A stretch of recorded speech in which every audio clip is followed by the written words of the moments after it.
yung kamatayan. Siya ay babawian ng buhay sa napakaikli niyang panahon na inilagak sa mundong ito. Job 9:25 and 26, Now my days are swifter than a post.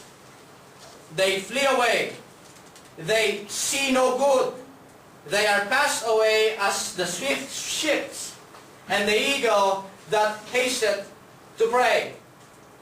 Ang bilis daw, mga kapatid, ng ating mga araw. Dati, ang liit mo lang. Dati, dumitete ka lang. Ngayon, ang laki-laki mo na. Right? Hindi natin napansin dati yung mga anak ninyo siguro ang liit pa. Naalala mo, kinakarga-karga mo pa. Pero ngayon, ang laki na. Can you remember that? Days is very swift. In James chapter 4, verse 14, sabi dito mga kapatid, whereas you know not what shall be on the morrow, for what is your life? It is even a vapor that appeareth from a little time and then vanisheth away. Anong tawag doon sa vapor? Singaw? Hamog. Hamog. It is like a vapor that appeareth for a little time and then vanisheth away. Ganun lang ang ating buhay. It is very short.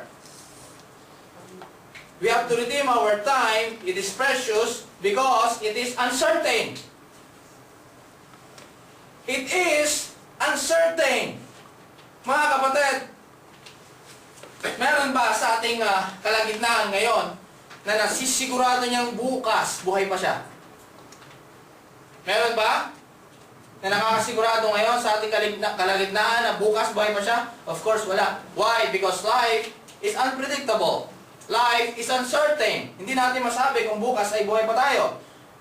Biyaya ng Panginoon kung tayo ay magpapatuloy pa ng ating buhay. We know life is that short. Alam natin na ang buhay ay may lamang. But we know how short it is. Hindi natin alam kung gaano kaikli. Alam natin maikli, pero hindi natin alam kung gaano siya kaikli. Okay? Maaring ganito lang siya kaikli, o ganito siya kaikli. Hindi natin alam. Therefore, we have to give time to God. It is a blessing to give time to God. Mga kapatid, let us make most of our time. Be careful of rendering our time because the days are evil. The word evil dito, mga kapatid, means the day. The word live in this is full of hurtful and bad influence. Sa mundong ito, the world is contrary to God and to us because we are the children of God. This world is not our home. Sa mga Kristiyano, this world is not our home. This world is contrary to God and also to us because we are children of God. Okay? This world is an antichrist and we are of Christ. This world has been thoroughly infiltrated, mga kapatid, of Satan. We're gonna wake up in the morning and walk in this world that is full of evil temptations.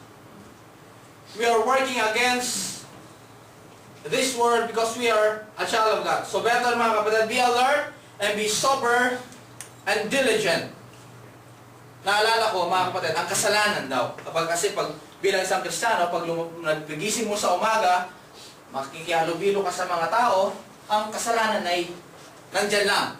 Sabi nga ni Brother Reggie, ang kasalanan ay parang ibon na umiikot-ikot lamang dyan. Huwag mo nang hayaan na dumapo pa yan sa ulo mo. At mangitlog.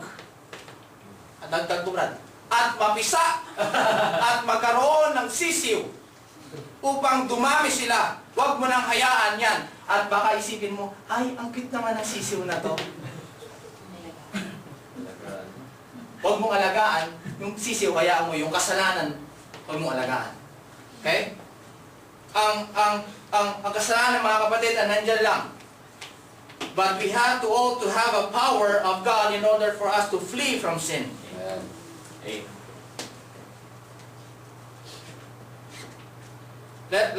Don't let our time use us for worse.